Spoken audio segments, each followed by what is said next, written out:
According to Greek mythology, it was Prometheus, the mighty Titan, who gave mankind the gift of fire and taught him how to use it.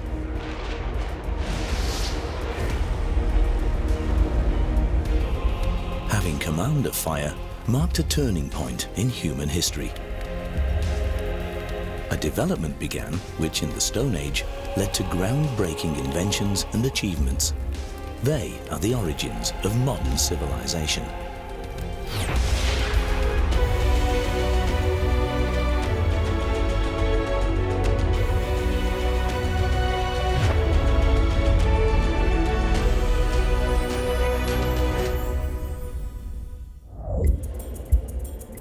Africa is regarded as the cradle of mankind. Located in the east of the continent is modern-day Tanzania. It was here, some 2 million years ago, that the fascinating history of civilization began. Its origins lie not far from the Ngorongoro crater in the Olduvai Gorge in the East African Rift Valley. Some 50 kilometers long, the canyon has yielded some of the oldest traces of human development. Indeed, the prehistoric finds unearthed here have made the Olduvai Gorge world famous.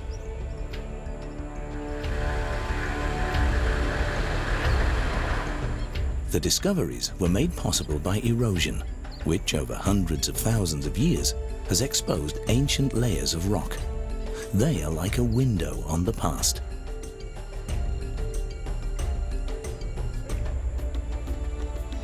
The Olduvai Gorge has long been a magnet for paleoarchaeologists from all over the world. This current expedition is being undertaken by scientists from Britain.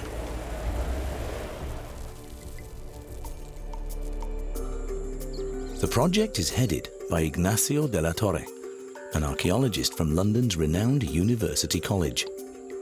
Together with his team, he hopes to gain a better insight into the world of prehistoric human beings.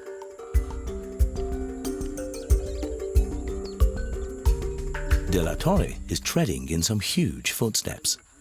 Many celebrated researchers have made finds in the Olduvai Gorge that have led to turning points in the study of mankind. Among the most famous of them was the discovery of Homo habilis. Homo habilis is the first representative of the species we call man. He was the first hominid, or early human, to use simple stone implements for cutting. The oldest of these stone flakes, as they are known, are around 2 million years old. But the emergence of his descendant, Homo erectus, marked a totally new phase in human development. Homo erectus invented the hand axe, a tool far superior to stone flakes. Countless specimens still lie buried in the earth of the Olduvai Gorge. They are proof that even early man was fairly intelligent. Creating a hand axe from a shapeless lump of stone took skill and imagination. The first difference between tools of animals and tools of humans is that animals usually don't make those tools, they use them. Humans, however, they manufacture those tools. Plus, in this example of a hand axe, you can see that there is a clear shaping of a point. There is a mental template. There is an intention by humans to create this particular shape for a subsequent use. You rarely find this in the animal kingdom, apart from humans, of course. The hand axe marks a quantum leap in the history of civilization. Researchers rank it even higher than the invention of the steam engine or the computer. Hand axe is a very fascinating tool. It's found over many parts of the world over a very long period of time. The earliest examples of hand axes date to about 1.6, maybe even 1.7 million years ago. Made, let's say, by the earliest examples of Homo erectus. But we also find them over a period much longer than 1 million years. Even Neanderthals regularly produced hand axes, and they're spread over almost the entire Old World. The Swiss Army knife of the Stone Age was a multifunctional tool. It could be used to scrape skins and pelts, crack bones, bore holes, remove bark, and dig up roots.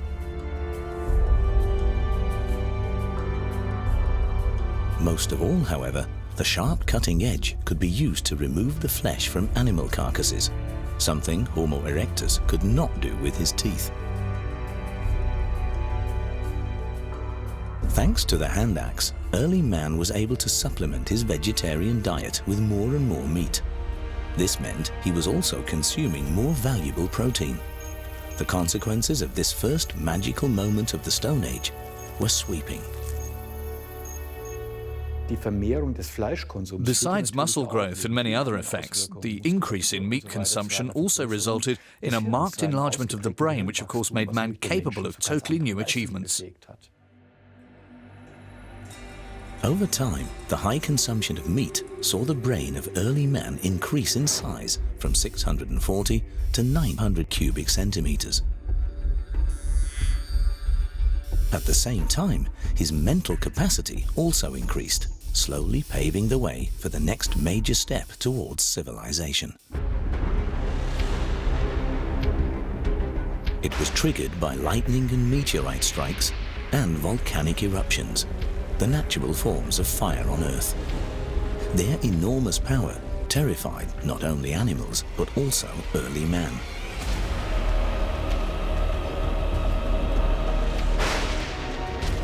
But at some time or other, 1 million years ago perhaps, man's curiosity prevailed over his fear of these life-threatening dangers. Homo erectus recognized the inestimable value of the flames and put them to use. Humans had mastered fire.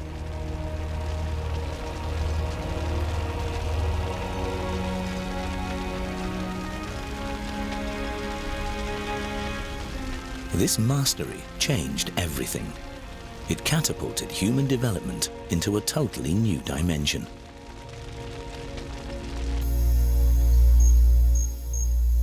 Early man learned how to preserve fire. The tamed flame brought light and warmth to the African night. It kept insects away and frightened off wild animals, which up to then had been Homo erectus's worst enemies.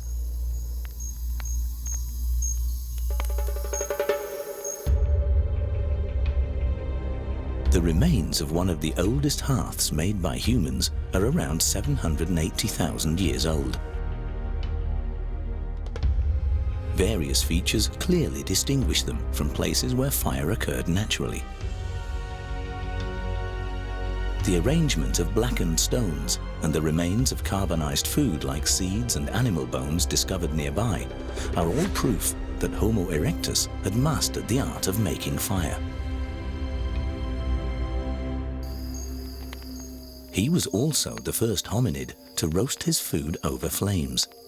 This had the advantage of killing off any harmful germs. What's more, boiling or roasting made many types of food far easier to digest. Well, I think that's clear. If you've ever done any camping and you're in the winter and your food is frozen, if you try to take a bite out of frozen meat, you will break your teeth off, right? It's not possible. And if you imagine living in a cold place like here, where we are in Northern Europe, you have to have a way of thawing your food. So that's one aspect. To be able to even eat it, you have to thaw it. The other question is, cooking gives you an advantage. It makes the food easier to digest, makes it possible for our body to process the calories and the nutrients much more effectively, and hence it's a requirement for life, but also improves makes our physiology works much better on cooked food.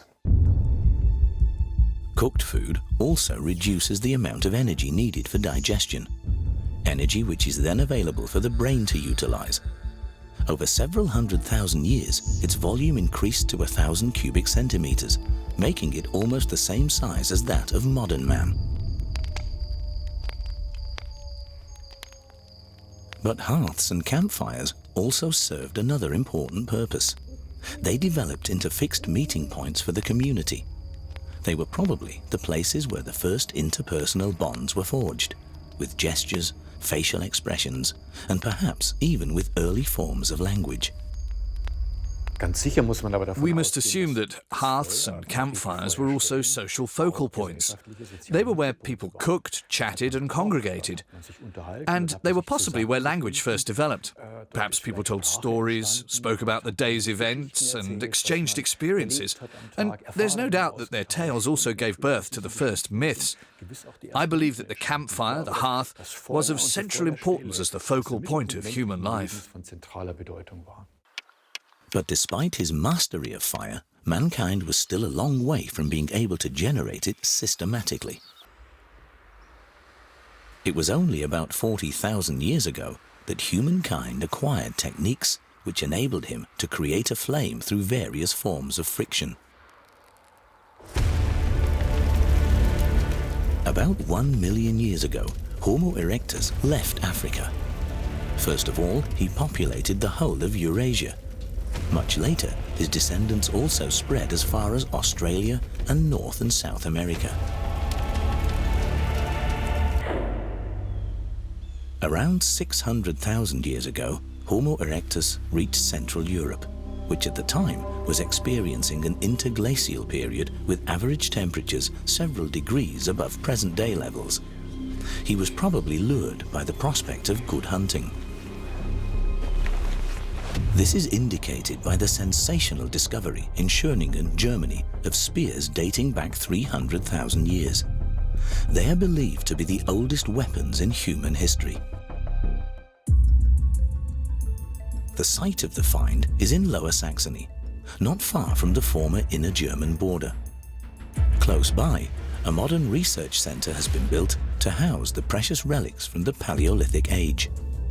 The spears found in Schöningen have radically changed our view of human evolution.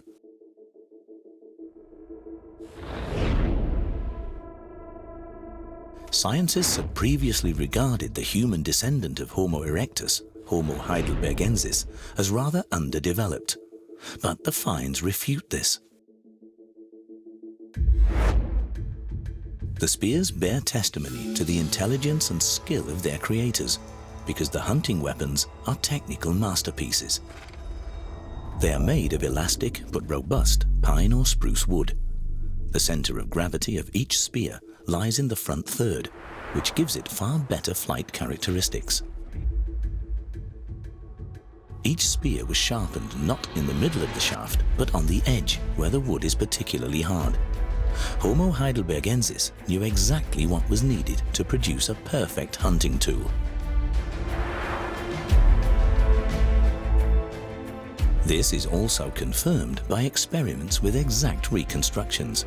Prehistoric spears could fly up to 70 meters.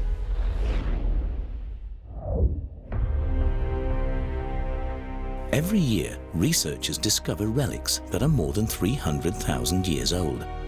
In Schöningen, human civilization is acquiring distinct contours for the first time. Scientists have also found large numbers of animal bones in the layer of soil where the spears were discovered, close to the shore of an ancient lake. The remains provide an insight into the former biodiversity of the region, but they also reveal a lot more. The bones enable scientists to determine which animals Stone Age man preferred to hunt. Homo heidelbergensis also had his sights set on forest elephants, rhinoceroses, bears and saber-toothed tigers, but wild horses were his favorite quarry. So far, researchers have unearthed more than 10,000 horse bones, a huge volume which indicates that in those days, Lower Saxony was home to vast numbers of wild horses. Because of the quantity of bones discovered there, archaeologists estimate that the hunting forays of Homo heidelbergensis in Schöningen yielded at least 2 tons of meat. Marks on the bones indicate that the animals were cut up on the spot. They were caused by meat being removed with a cutting implement made of stone. The wild horses probably came to the lake regularly to drink. The hunters knew this and lay in wait for them.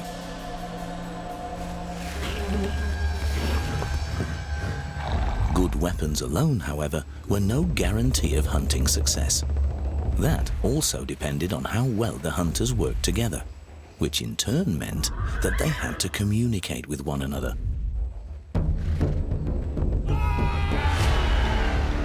Thanks to Schöningen, we know that Homo heidelbergensis did this successfully.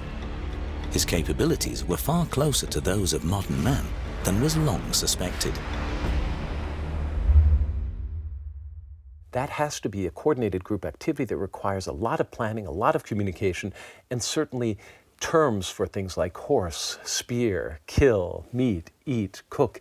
And much of that could be communicated with gesture, but independent of whether they're words or gestures or expressions, facial expressions, somehow it was possible to communicate these specific ideas.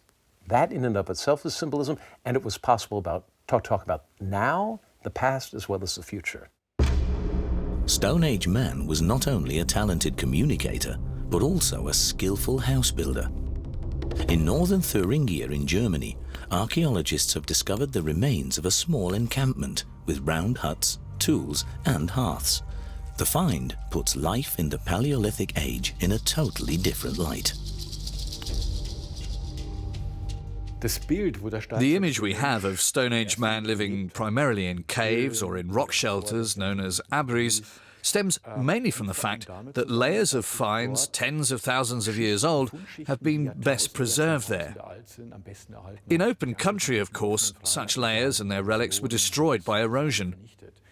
So, although we know that people in the Stone Age did use caves and abris, we must assume that they also built huts on open areas and lived in these extremely simple dwellings.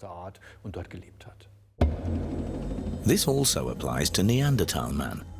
Descended from Homo heidelbergensis, he stepped onto the world stage around 300,000 years ago and spread throughout many countries of modern-day Europe and the Middle East.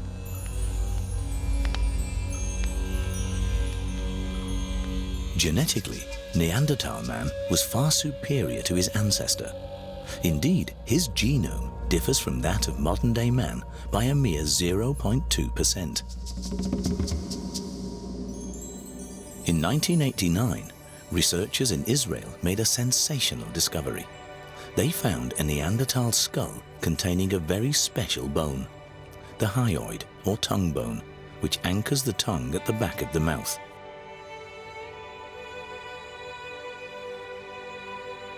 Anatomically, the tongue bone is the decisive prerequisite for one of mankind's most important gifts, the ability to speak. But speech is only possible through the interplay between anatomy, mental capacity, and the existence of a special gene, FOXP2, better known as the language gene. Discovery of the hyoid bone in Neanderthal man suggests that he already had command of a simple form of language. In my opinion, speech was important, but I don't think there was speech in the sense of a Goethe or Shakespeare.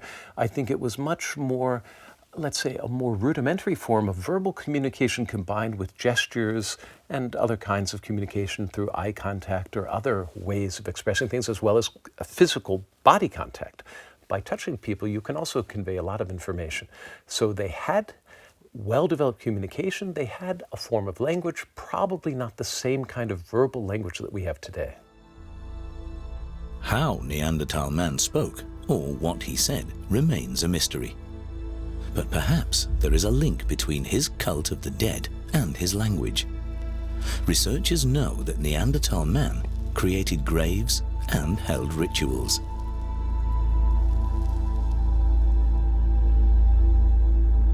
The first known burial of a human being took place in France. About 50 years old at the time of his death, the old man from La Chapelle was interred alone. The hand axe found near the skeleton was perhaps a burial object, but it might also have been linked to a ritual in which the dead person's flesh was separated from his bones. Located not far from La Chapelle in the French town of La Ferracie is the biggest burial site ever found from the time of the Neanderthals. The site is also regarded as the oldest cemetery in the history of mankind. The Neanderthals interred 7 people in it around 50,000 years ago.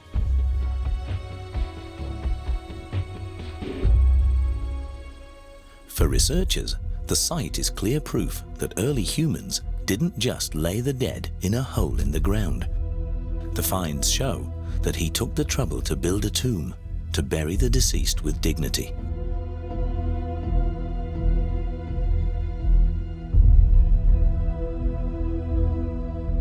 In La Ferracie, a man, a woman and 5 children were buried. The male skeleton indicates a powerful build, but the jaw is particularly informative.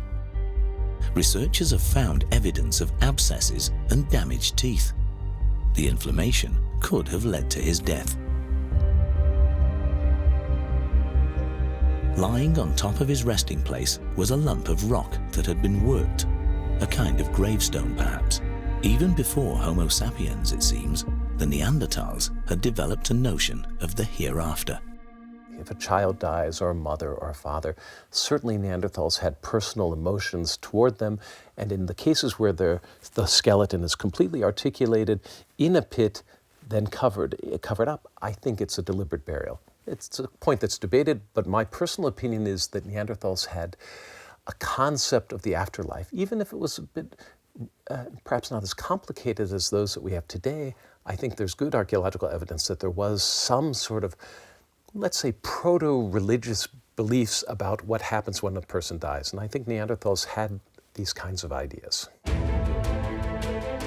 While the Neanderthals were populating large areas of Europe, in East Africa, some 200,000 years ago, another type of hominid was emerging, Homo sapiens. Anatomically, Homo sapiens is modern man. The word sapiens means wise. Even more than his ancestors, this modern man is driven by the desire to set out for new horizons. The future belongs to him, thanks to his inventiveness and his insatiable curiosity. Homo sapiens is tall and slim, with long arms and legs. Because of his physical features, he is extremely sensitive to cold, a drawback he compensates for with unique achievements. He is an evolutionary success. Around 100,000 years ago, Homo sapiens left his African homeland, presumably, like his ancestors, in search of a new habitat. Over tens of thousands of years, he then spread throughout the globe. Modern man had arrived to stay forever.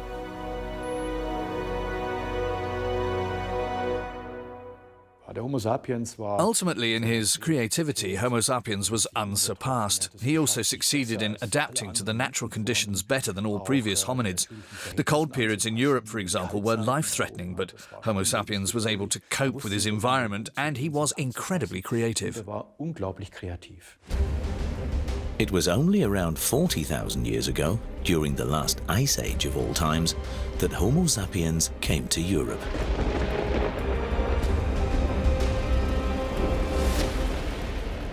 Whereas the Neanderthals suffered greatly from the extreme cold, Homo sapiens adapted successfully to the challenge and emerged as victor of evolution. He developed strategies which enabled him to survive in an inhospitable environment. And he invented something completely new: art.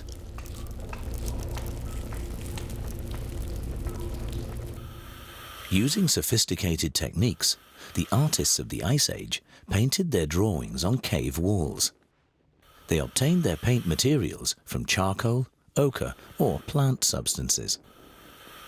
No humans are depicted. Only the various hand negatives, like personal signatures, bear testimony to a human presence. In the depths of caves, wall paintings of magical effect were created. The motifs recur time and again. Large wild animals are depicted: giant deer, woolly rhinoceroses, and in particular, wild horses.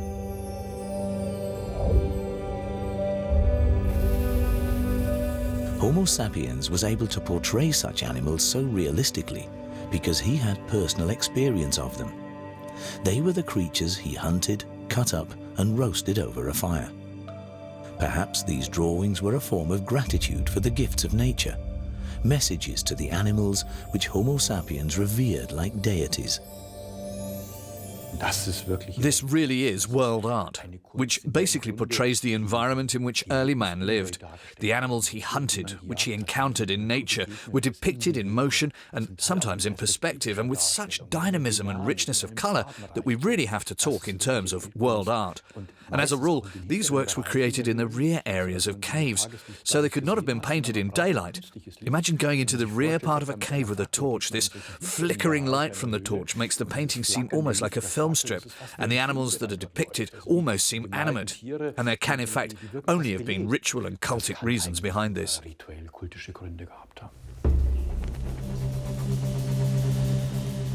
Some researchers are convinced that a cave like this with its wall paintings must have been a spiritual place. They believe caves served as sites for initiation ceremonies where, as with primitive peoples today, young men were ritually prepared for their first participation in a hunt. But we can only guess at the exact purpose of such caves.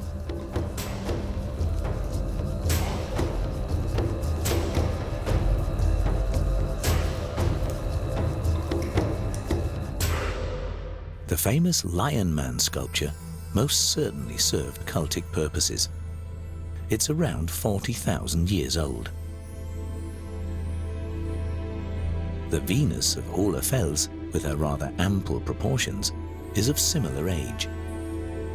The figurine is the earliest known depiction of a human being. The two objects are regarded as the oldest sculptures in human history. But Homo sapiens also immortalized horses, aquatic birds, and mammoths in his works of art. The sculptures tell of the prehistoric animal world in Germany.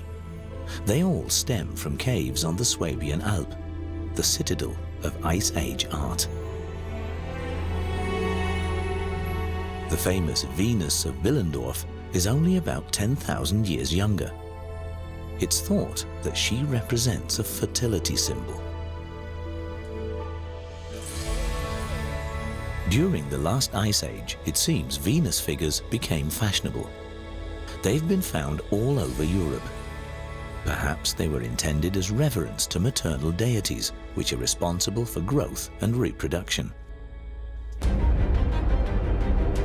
But it was not only art that humans devised in the extreme climate phase. They also invented the sewing needle, a major technological breakthrough and one of the most important weapons in the struggle against cold.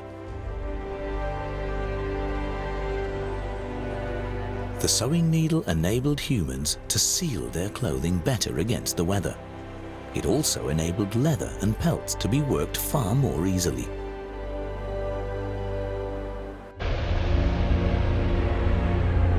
When a new ice age loomed some 25,000 years ago, humans were perfectly equipped to cope with it. The brilliant invention of the sewing needle also enabled them to advance into regions which the climate had previously made inaccessible.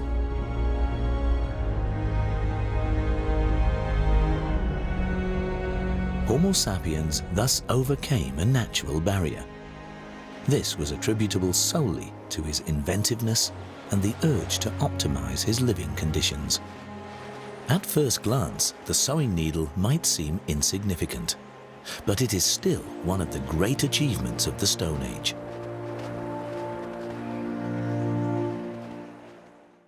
For instance, with Ice Age modern humans, we frequently find needles. I've dug a lot of Neanderthal sites, and we never find needles with holes in them. So it seems like, for instance, Neanderthals might have covered themselves with tanned hides to keep warm, but modern humans sewed their clothing much more like we know, for instance, with Eskimos. And there's no question that having high-quality sewed clothing makes life a lot easier when you're living in a cold place.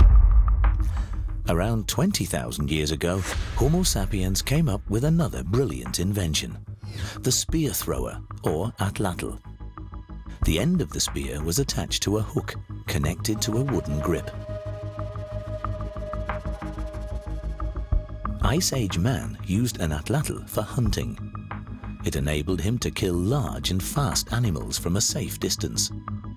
Tests have shown that spears hurled with an atlatl could cover distances of up to 180 meters. Once you've mastered the use of an atlatl, first of all, the speed of the spear is totally different. An atlatl also improves accuracy and increases the spear's penetrating power. The throwing arm, together with the atlatl, acts as a lever, enabling greater distances to be achieved, which is particularly important for hunting. The last ice age came to an end 12,000 years ago. The sun's power increased noticeably, and the sheets of ice melted. The icy planet was on the verge of a global spring awakening. The golden era of an interglacial period dawned.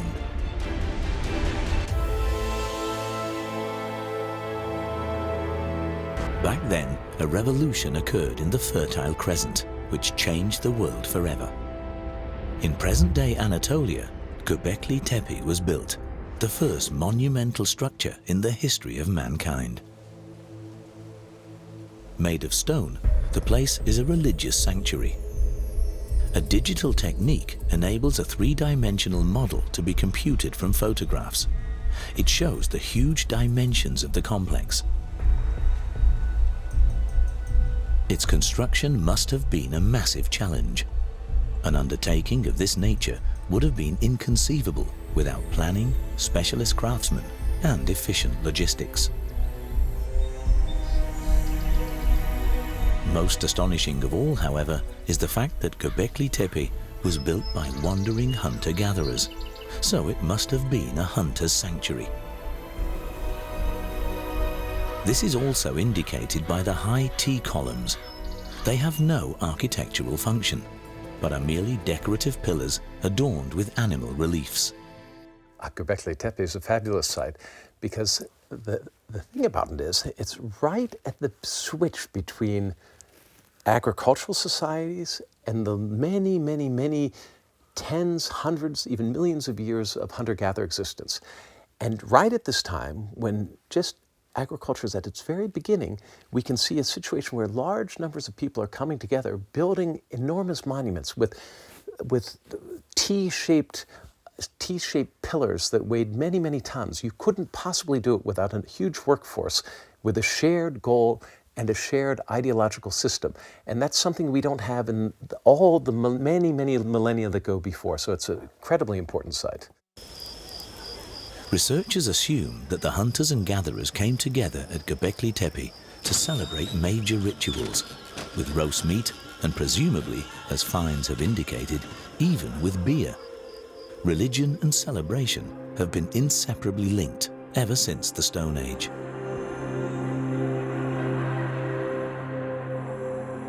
But ensuring that the many guests were looked after meant treading new paths. And that is precisely what happened. The region around Göbekli Tepe is one of the places where Homo sapiens first domesticated plants, engaged in farming, and became sedentary.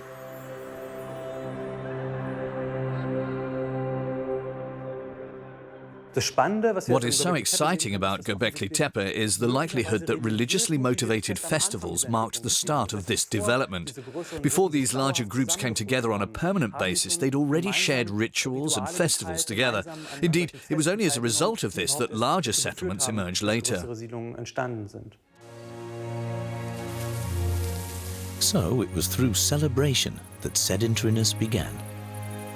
12,000 years ago, it was tantamount to a revolution because it changed mankind more than any other transition.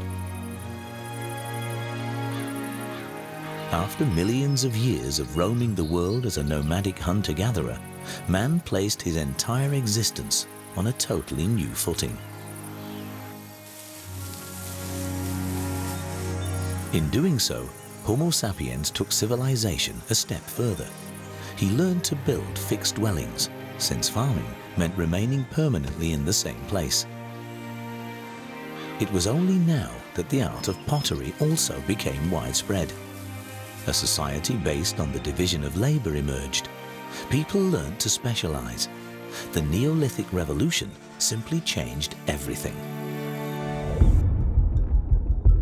The domestication of corn played a key role in the biggest upheaval in the history of mankind. In Saxony-Anhalt, scientists are exploring the fascinating question of what steps Stone Age man took to influence the quality and yield of the types of grain he planted. A comparison of domesticated barley with natural wild barley shows that the early farmers made specific selections and only planted the seeds from ears which a mutation had made particularly stable. They also looked for ears that bore a particularly high number of seeds. Natural wild barley is 2-row. In other words, each ear has 2 rows of kernels. A further mutation in a single gene transforms this 2-row into a 6-row characteristic. So, theoretically, 3 times more kernels develop on one ear, resulting in 3 times the yield. So if a stable ear with 3 times as many kernels was found in a field of wild barley, it didn't take a lot of intelligence for a person to say, that's the variation I'd like to work with. This indicates that the farmers of the Stone Age took a specific approach to agriculture in order to increase the quality and yield of their crops. This approach has remained unchanged right through to the present day, but it was developed 12,000 years ago in southeastern Anatolia. The Neolithic revolution took place separately in many parts of the world, but the term must not be taken literally. It is wrong to use the term Neolithic revolution in the sense of a sudden upheaval. It was a comprehensive process over tens of thousands of years in man's engagement with nature, in his accumulation of knowledge of wild animals and wild plants and many similar things. But if we talk about the effect of man becoming sedentary, of him breeding livestock and growing plants and leading a rural life, which, after all, characterizes our life today, then this effect was indeed revolutionary. This effect is also reflected in the development of prehistoric settlements. 9,500 years ago, the first major settlement in world history was built at Chatal Huyuk, 300 kilometers west of Göbekli Tepe. In its heyday, Chatal Huyuk had as many as 2,500 inhabitants. Chatal Huyuk had no streets or squares. Outdoor life took place on the rooftops. Society in Chatal Huyuk was egalitarian. The settlement had neither palaces nor temples, nor were there any market squares or workshops. Each household was self-sustaining. From keeping livestock to making tools, its inhabitants did everything independently.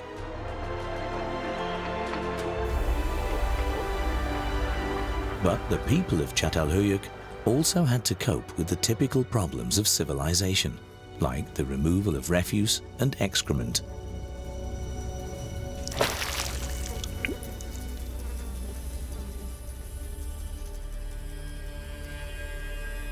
By and large, though, they must have been happy with their living conditions. After all, the settlement was inhabited for 2,000 years. People didn't just live in their single-room houses, they also celebrated ritual festivals there. Large wall paintings of hunting scenes bear testimony to this. They were probably intended to recall initiation rites or cultic hunts. The dead were also remembered. They were buried directly beneath the floor of a dwelling, safe and secure in the family circle. From today's perspective, the Stone Age world of Chatal Huyuk seems alien, puzzling, and remote. Researchers see things quite differently. The development of Neolithic settlements like Chatal Huyuk laid the foundations of our modern world. Man könnte sogar sagen, dass wir heute You noch could say that in a certain way we are still Neolithic. We are sedentary. We live in villages or in towns or large cities. We go to the supermarket to buy the food we need, food which others produce for us, because we ourselves have assumed a specific role in our community, in our society. Ultimately, that is also the basis of Neolithic life. Obviously, a great deal has been added, but the foundations were laid thousands of years ago. Aber da wurde die Grundanlage ist damals gelegt worden. Just how the Neolithic revolution came from Anatolia to Europe is a question researchers have long focused on. Paleogenetics is still a young science. It involves studying genetic material from prehistoric skeletons in order to determine the relationship between individuals or large groups. The migratory movements of prehistoric times can also be reconstructed genetically. In a complex procedure, DNA samples are taken from ancient bones. If the DNA is intact, in a second step, it is sequenced.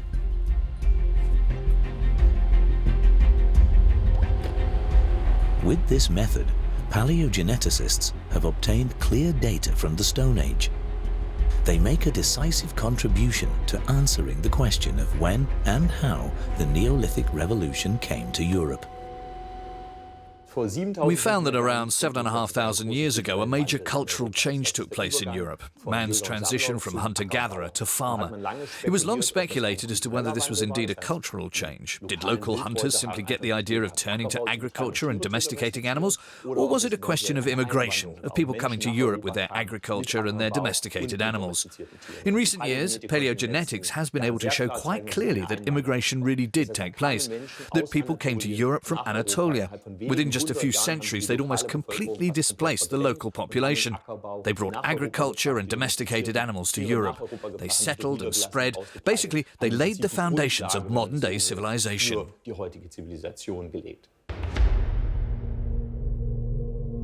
As paleogenetic analyses now show, settlement of the European continent took place in several migratory waves. The first people from Anatolia came to Europe and spread around 40,000 years ago, long before the farmers began arriving. They were still hunter-gatherers and lived just like the European hunter-gatherers they encountered. This only changed with the migratory wave of 7,500 years ago.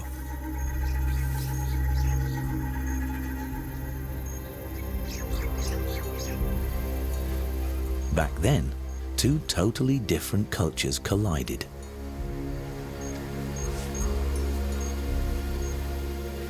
Farmers from Anatolia came face to face with European hunters, but we have no idea whether the various encounters were of a peaceful or violent nature.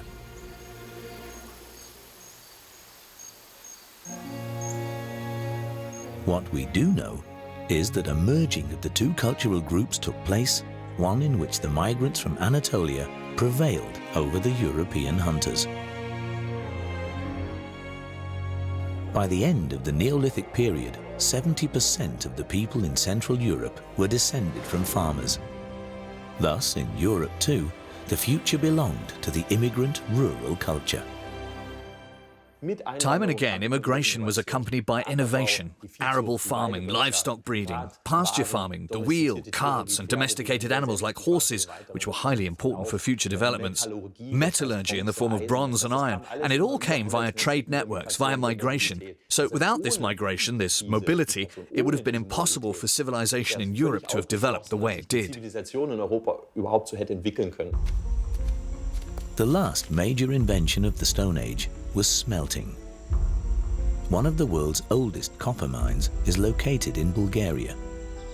The galleries, which were shut down a long time ago, mark the dawn of a new era, the age of metallurgy. Smelting plays a central role in the history of mankind. Basically, we're talking about obtaining metal from rock. Smelting represents the shift from a purely physical world to a chemical one. Beforehand, it had only been possible to change the shape of material. Now, through smelting, man was able to give it a totally different form. The most important prerequisite for smelting is fire with a temperature of at least 1100 degrees. Stone Age man achieved this with the help of blowpipes. Copper was the first metal to be worked by humans. This meant crushing the ore and melting out the metal contained in it. It took hours of blowing to keep the fire at the necessary temperature. Only when the copper could be removed from the ore was the smelting process finished.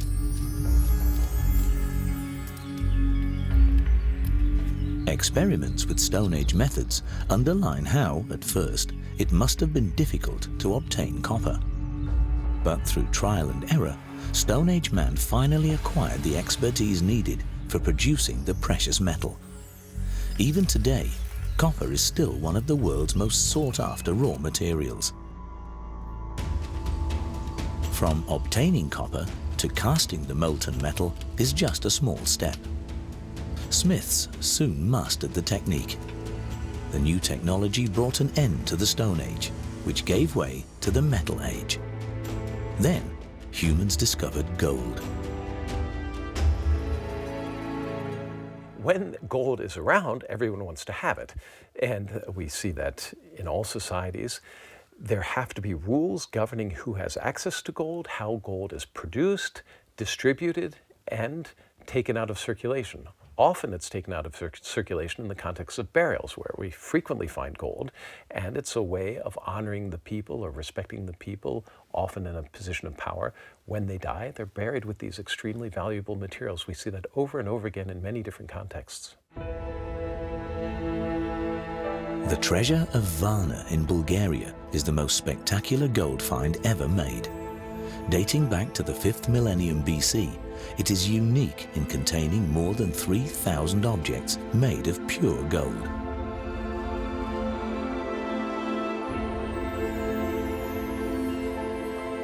The gold was discovered in a necropolis in the northeast of the country. The magnificent burial gifts were intended to underline the status and power of the dead in the hereafter. The tomb containing a male skeleton is regarded as a sensation. The luxurious furnishings underline how metallurgy changed society, creating rich and poor and specialists. Almost every aspect of society as we know it around us is characterized by metal tools. We couldn't possibly do any of the things we do without controlling the production of metal. And as you can also imagine, it's very clear that you have a very sophisticated division of labor. Not everyone knows how to make metal tools. So any society where, for instance, iron or bronze is being produced or gold is worked, you have specialists for these activities. And that specialization is something that didn't exist in that form in earlier societies and forms a basis for complex societies with very complex economic systems. Concentrations of wealth and power go along with this. It was the age of advanced civilizations. In the 4th century BC, the first metropolis in world history, Uruk, was built in Mesopotamia in present-day Iraq. Temples and palaces, craftsmen's districts, market squares and barracks were spread over an area of 5.5 square kilometers.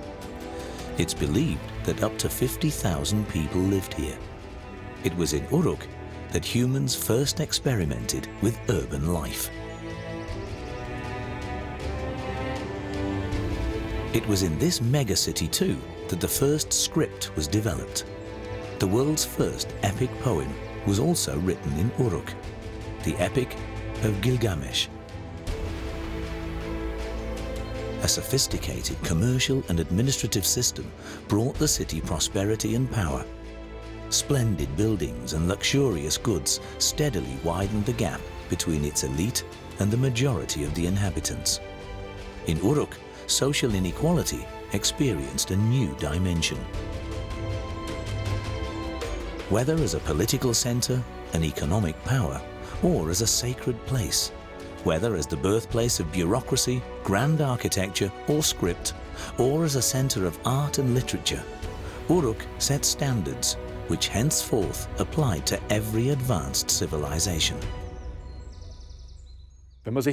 When we look at the process of human civilization, at the various areas of human life and their development, the irrepressible will of man to create and to push back boundaries really stands out everywhere.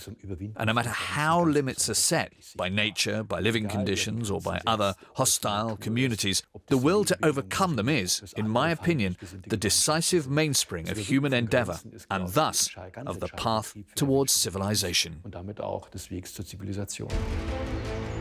Soon, other impressive cities with outstanding advanced civilizations emerged in Mesopotamia, Egypt, and in other countries. Thus, the history of mankind experienced new turning points time again, with minor and major magical moments.